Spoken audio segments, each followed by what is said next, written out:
Many of us here have been around the block a few times, and we are not spring chickens. And you know for yourself that upon meeting most people, you do not really meet them, you meet their representative.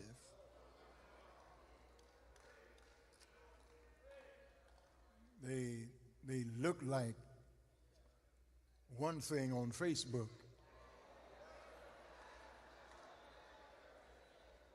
but that's not really who they are.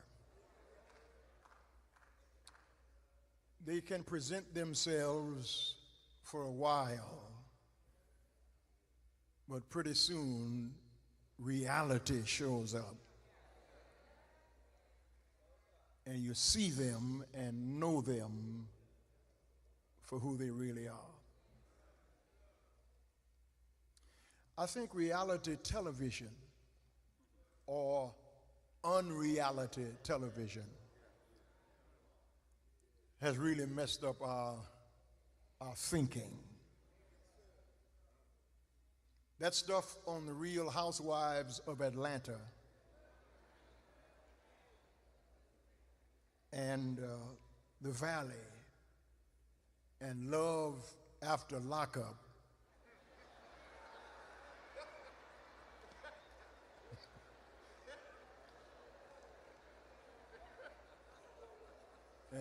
and Too Hot to Handle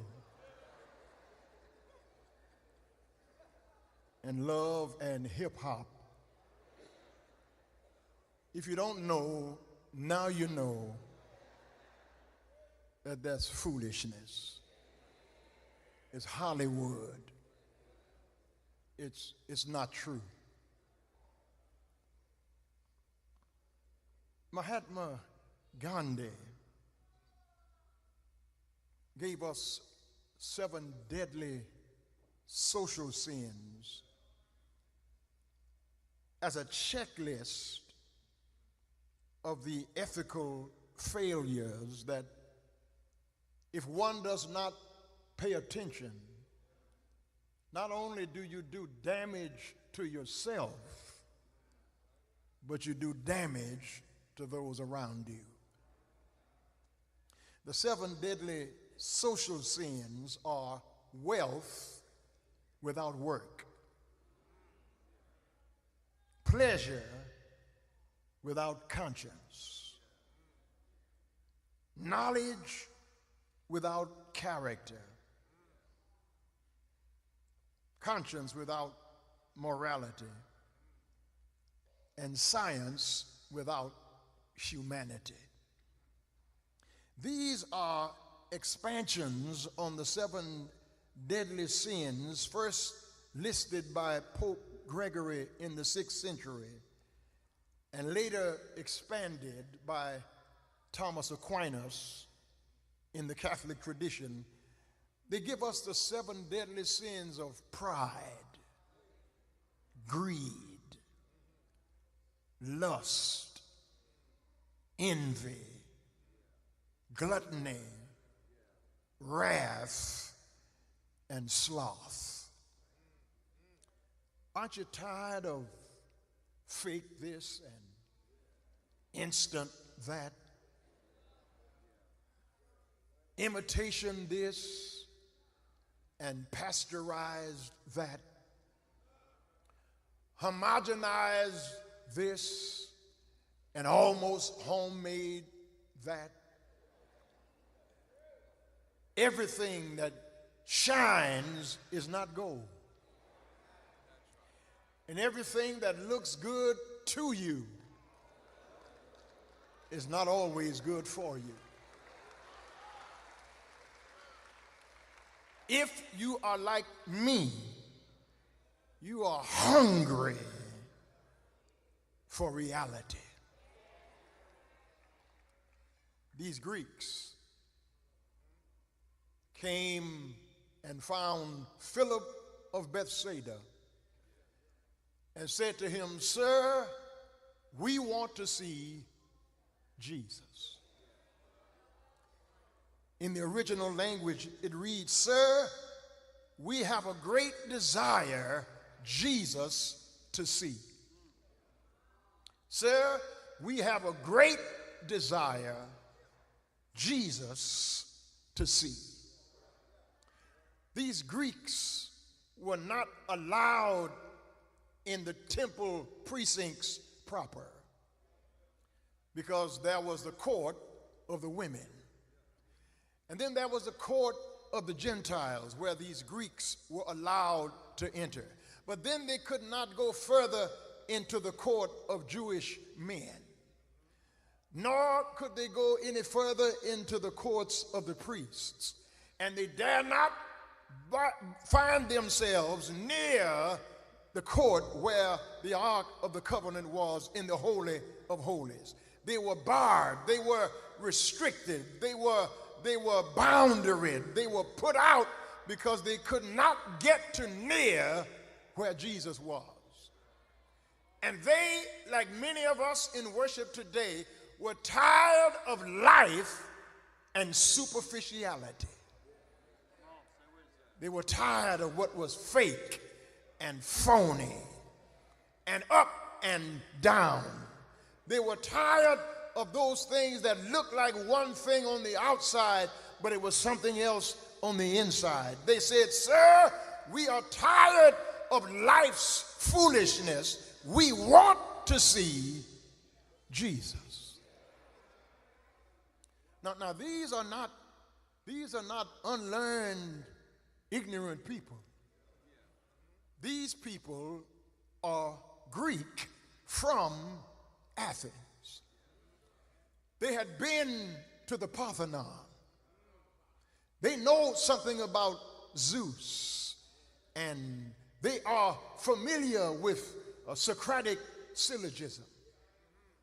They are learned in Platonic platitudes. They are smart when it comes to Aristotelian argument. They are not bereft of knowledge. They know mathematics and science. They know astronomy and ancient history. They've been to the Isthmian Games. They had watched the Olympic Games. They know something about art and culture and science and philosophy, but none of those things filled them. And this morning, I hazard the hunch that there are many of us in this congregation this morning who are looking for something, searching for something, hungry for something, and just when you think you've got it, it slips through your fingers. Just when you think this is it, or he is it, or she is it, or this is the job of my dreams, this is the neighborhood I've been trying to move to, this is the home of my dreams, this is the car of my life, I am satisfied. All I could ever want, I have it in my hand.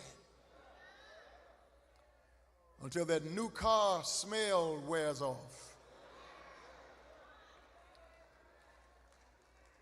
and the air conditioning goes out and the hot water tank starts leaking, and that man you thought was all of that lost his job, and that girl you thought would satisfy your every dream don't know how to cook, she don't know how to wash, she don't know how to fold clothes, she don't like to work, and all that you thought was gold was gold-plated. Hungry.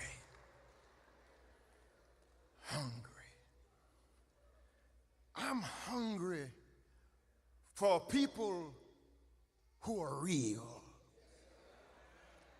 Not deal friends, but real friends.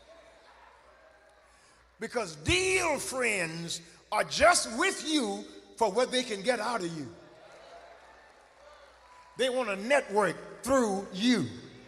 They want to know the people you know so they can act like they know those people, and those people really know you, but they are hanging around with you because they are deal friends. They are using you. They want to network with you, and as soon as they get what they want from you, they won't return no phone calls. They won't answer any texts because you are no longer useful to them. That's a deal friend, but a real friend will be with you when life turns on you. A real friend will come to your rescue, not because he or she wants anything from you, but because they love you no matter what you are going through. Where are the real people in this church this morning? Where are the folk who are not ashamed of the gospel because it's the power of God unto salvation? Where are the people who are not scared to testify, for God I live? I need some real Christians who are not just shouting on Sunday morning, but you give God praise on Monday morning. When you look back over your life and see all the mess God brought you through, all the stuff that could have taken you down, and God put your feet on a solid rock and put a new song in your mouth, I don't need no choir to tell me to give God some praise. When I think about, I wish I had a witness here.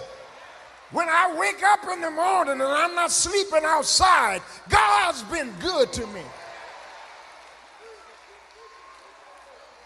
Let the redeemed of the Lord say so. If God has blessed you, say so. If God has opened a door for you, say so. If God put food on your table, say so. Sirs, we would see Jesus.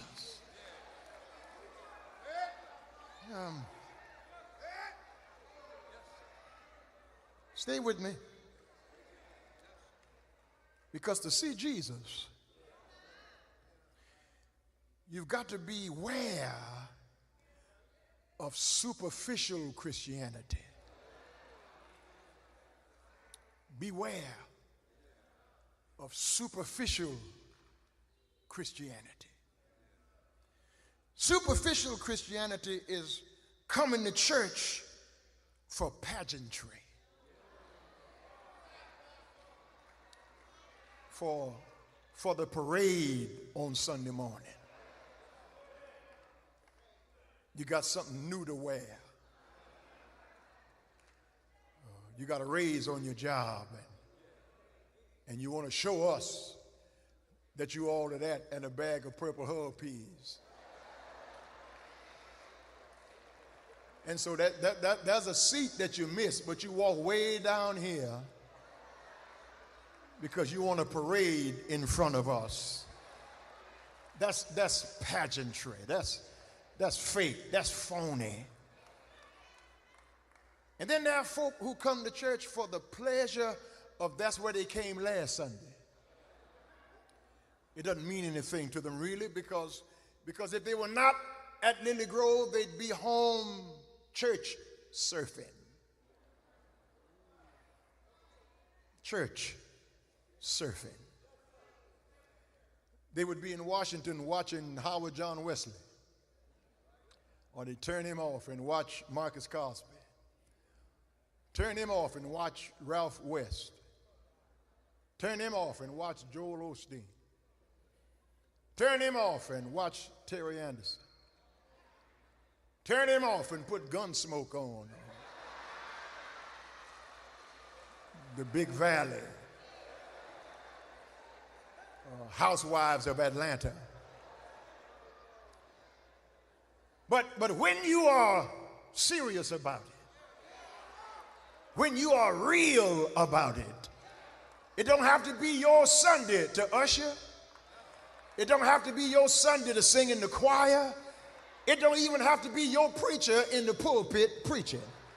Because if you come here just to hear Terry Anderson, you're coming for the pageantry and the pleasure of listening to me preach. But if Christ is being preached, if the gospel is being preached, it does not matter what vending machine is coming out of, just so it's the real thing.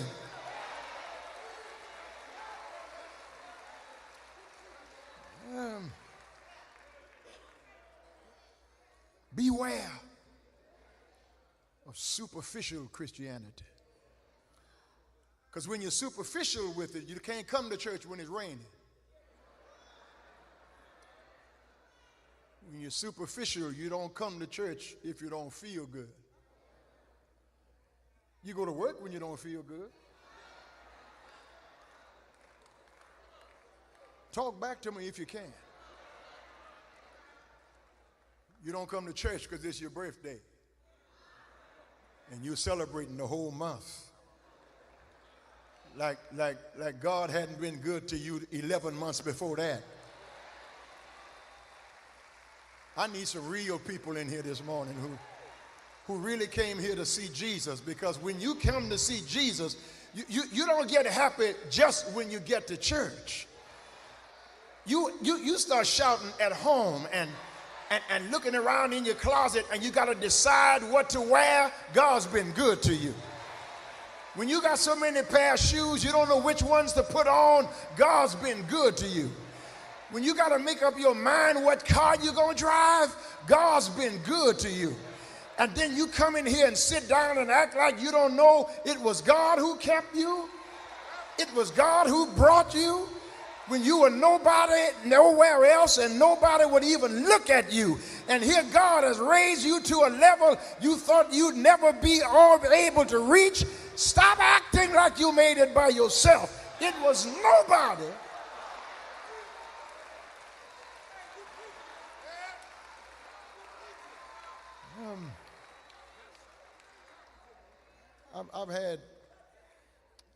I've had several occasions. I've had several occasions to minister at jails and prisons and in drug rehab facilities. And those are some of the most real people I have ever met. They're not trying to impress anybody. They don't care who likes them or who does not like them. They have hit rock bottom, and they know that the only hope they have is in Jesus Christ. And so all you got to do in those places is read the scripture, and they get happy and start shouting, because they think about when God delivered them from that addiction, when God picked them up out of the slop and the mess and the trash and the filth that they found themselves in. They are not trying to put on any airs. They are not trying to be anything other than who they are. They know that if it had not been for the Lord who was on their side, they would not even be where they are in the penitentiary. Here you are free in a beautiful sanctuary with nice clothes on, drove up here in an expensive car, going to eat lunch at a nice restaurant, going home to a nice gated community, and you have not opened your mouth one time. You have not clapped your hands. You have not sung any of the songs. You have not put your head down when nobody prayed, because you think you got it made. All it takes is 24 hours, and the folk at the top, God can bring you down to the bottom. God knows how to get that superficial look off your face.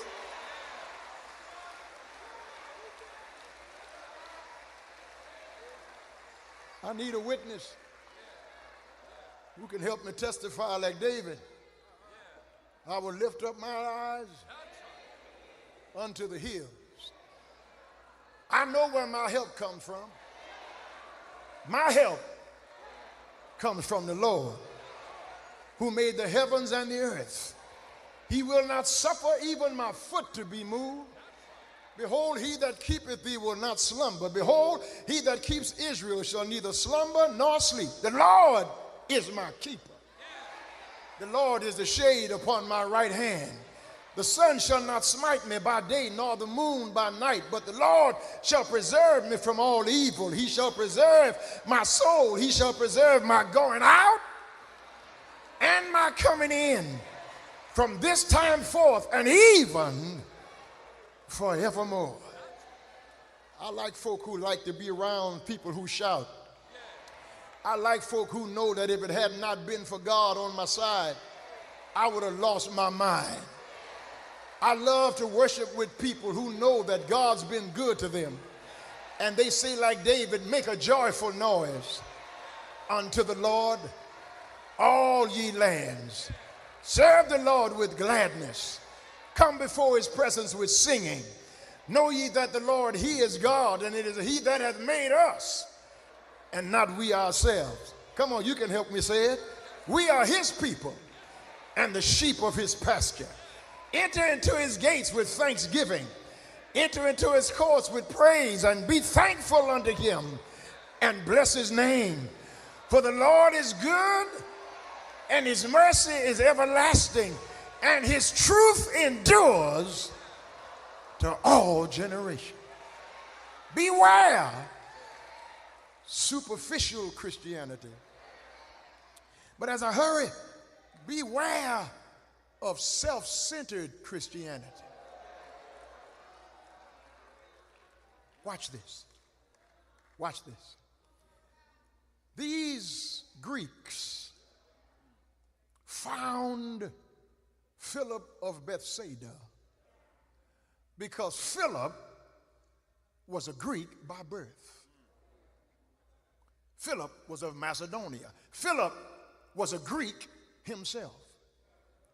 So he could identify with them, but he was a Greek God-fearer. He was a God-fearing Jewish Greek. And so they found one like them. And they said to Philip, sir, we would see Jesus. But Philip is not self-centered. Philip finds Andrew. And Andrew accompanies Philip to go talk to Jesus.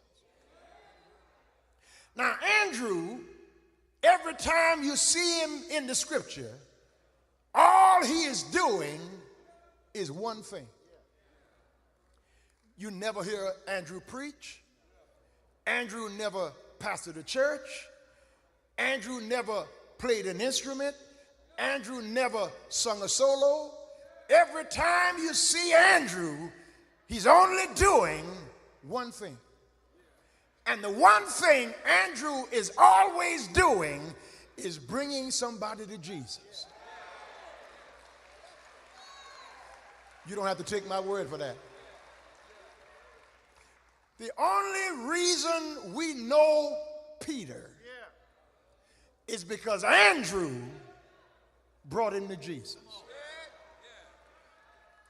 The only way Jesus could feed the multitude is because Andrew found a little boy with 2 fish and 5 loaves. And these Jews, these Greeks, want to see Jesus, and they find Philip, who is one of them, but Philip says, I know somebody who can do this better than me. I wish I had somebody to help me preach it. Listen, brothers and sisters. It takes nothing from Philip to spotlight Andrew. It does not diminish Philip to give credit to Andrew. We could get twice as much done if we quit worrying about who got the credit.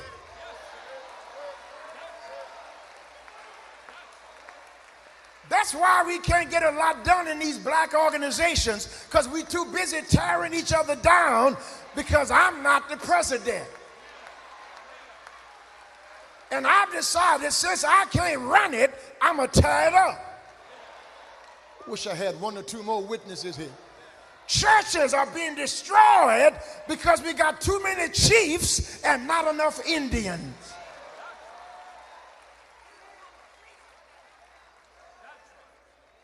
Everybody can't preach. We need some folk to sing. Everybody can't sing. We need some folk to work in the nursery. Everybody don't like children like that. They don't want to be in the nursery. So we need folk to park cars. Everybody can't park cars, so we need folk to clean the bathrooms. All of these things have to go together to make this church what it is, or whatever church you're a member of. All of these things have to go together to make the. Suppose it was all head and no body. Sadly,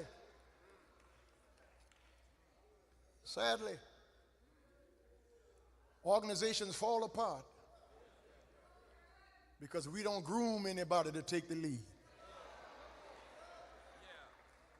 We want it all for ourselves.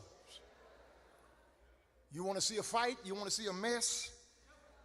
You want to see guns pulled? You want to see a knife fight? Have an election in your organization. And they will have an election before the election. They will have a meeting before the meeting. And by the time you get there, they're ready to wring somebody's neck over an unpaid position. Because they just got to run it. They just got to be in charge. They got to be over it. But Philip had no problem highlighting Andrew. Philip had no problem spotlighting Andrew. Because Christianity, when it is not self-centered, it is not about rivalry, but reinforcement. It's not about competition, but cooperation. It takes nothing from me to celebrate Wheeler Avenue. It takes nothing from me to celebrate the Church Without Walls. Believe it or not, Joel Osteen and I are prayer partners. We text each other almost weekly. He would never preach at Lily Grove. I will never preach at Lakewood. I'd love to for the money they would give me. But our philosophies, our style of ministry are different. But he's bringing folk in the kingdom. I'm bringing folk in the kingdom. And I give God praise for him. And he gives God praise for me. Because we are not in competition. We are cooperating.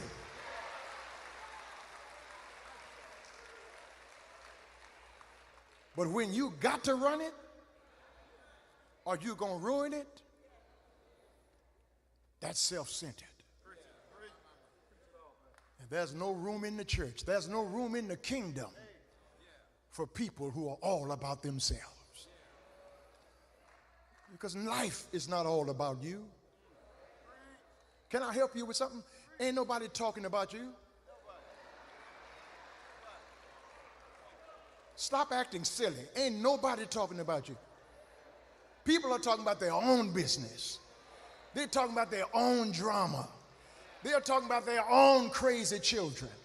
They're trying to pay for their own gas. They're trying to pay for their own bills. People, you are not the center of other people's conversation. Stop thinking that everybody's looking at you. I'm looking at me, girl.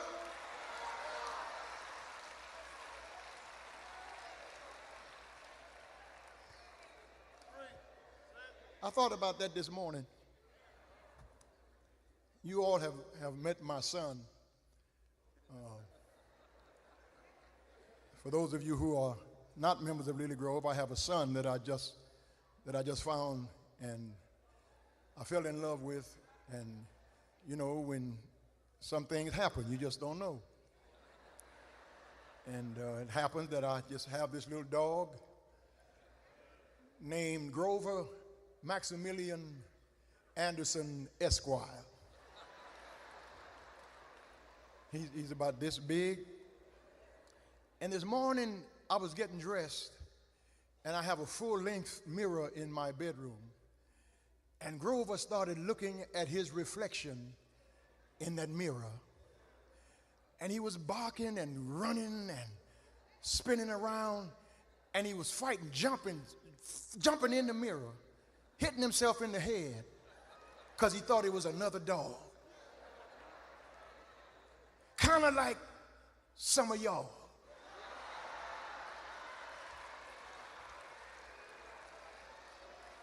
Ain't nobody looking at you, you're looking at yourself. You fighting yourself, you jumping at yourself in the mirror. I'm just trying to make it myself. I ain't got time to be bothered with you.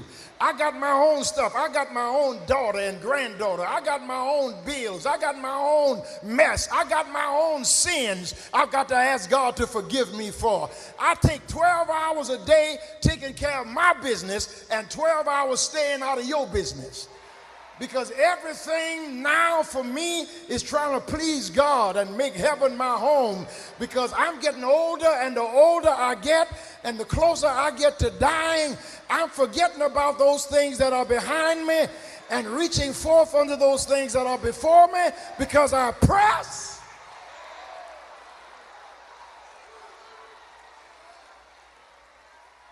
I'm through.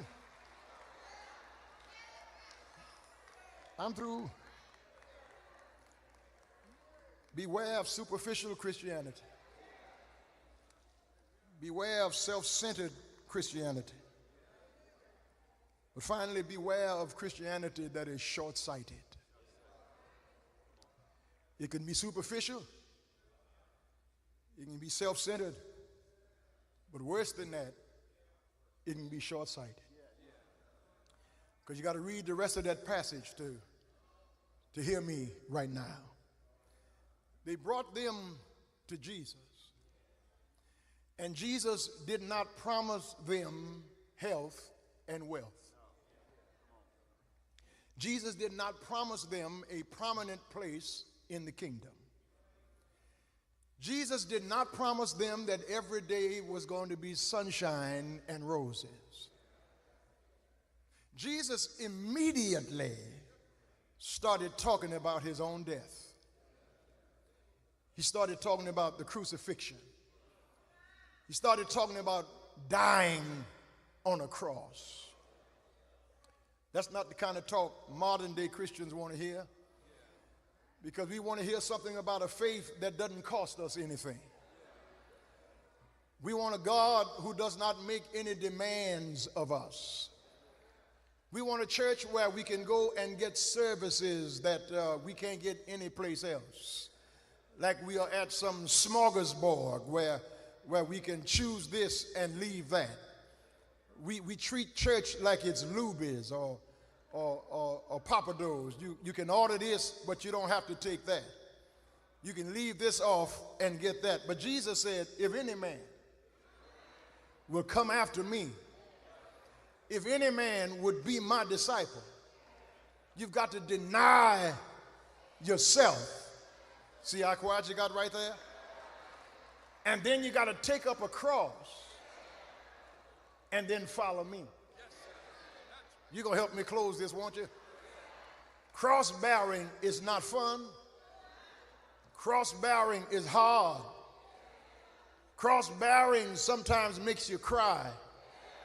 I wish I had 2 or 3 more witnesses here. Sometimes the cross is heavy on many of us because you bear the burden of trying to raise children by yourself, or you bear the burden of some of the mistakes you made in the past that you wish you could go back and undo. That's a heavy load to bear. There are some things I wish I could unsay. I've said some foolish things in my life. I wish I could unsay some of the nonsense that have come out of my mouth. There are some decisions I wish I could undo. There are some roads I wish I had never traveled, because I've made some mistakes in my life that are now crosses that I'm bearing.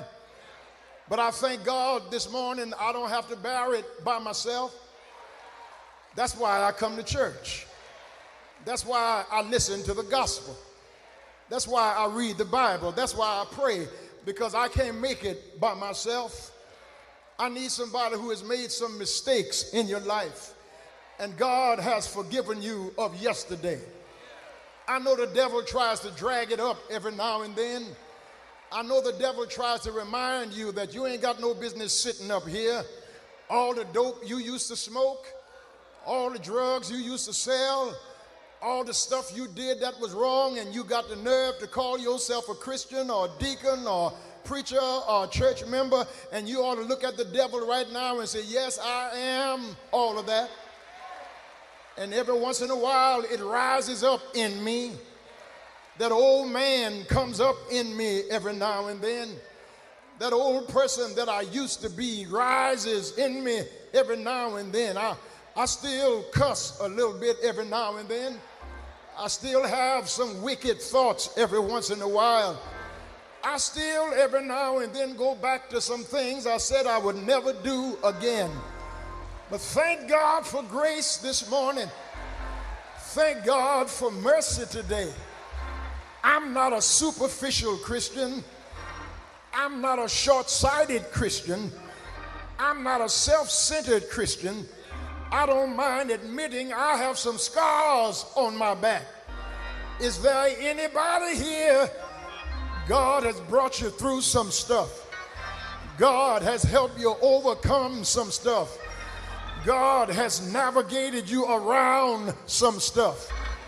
If the Lord been good to you, and you know you're not supposed to be where you are, if the Lord made a way for you, and you're better now than you were 20 years ago, I need a witness who can help me testify. When I think about the goodness of Jesus, when my mind goes back to what God brought me from, I don't care who's looking at me. I don't care who I'm sitting next to. A matter of fact, you might want to move away from me right now, because that preacher's talking about how good God has been. You might want to give me some room right now, because I'm thinking about that old car I used to have, and now God got me driving a brand new car. I think about that old shotgun house I was living in, but now God has me in a 2-story house. I'm thinking about, I just had one pair of shoes to wear, but now I got to make up my mind what to put on. When I think about I could have been caught and wound up in the penitentiary, but God let me escape when my friends got caught. Is there anybody here got a story to tell this morning? If the Lord been good to you and you got a testimony to tell, if the Lord forgave your foolishness and you don't mind shouting right now, if the Lord brought you out and gave you a new song to sing, why don't you help me testify? If it had not been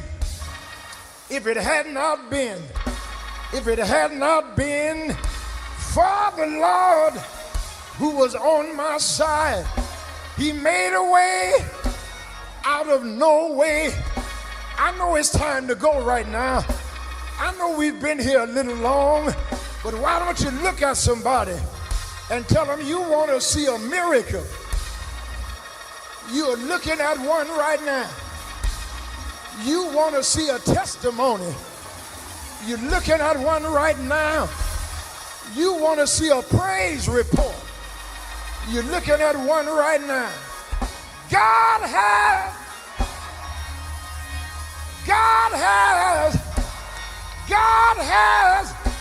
been good to me. Has he been good to you? Why don't you grab somebody, tell them you don't know, like I know. You can't tell it like I can tell it. What the Lord, I know he's all right.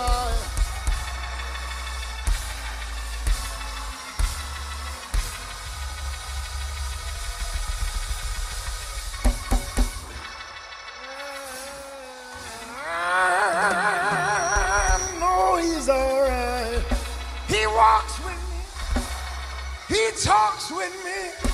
He tells me I am his own. I need a joyful witness. I need a joyful Christian. If God has given you joy, shout right now. If God's made a way for you, tell him thank you right now. If God put money in your pocket, shoes on your feet, clothes on your back, a roof over your head, tell him thank you, thank you, thank you. I know he's all right.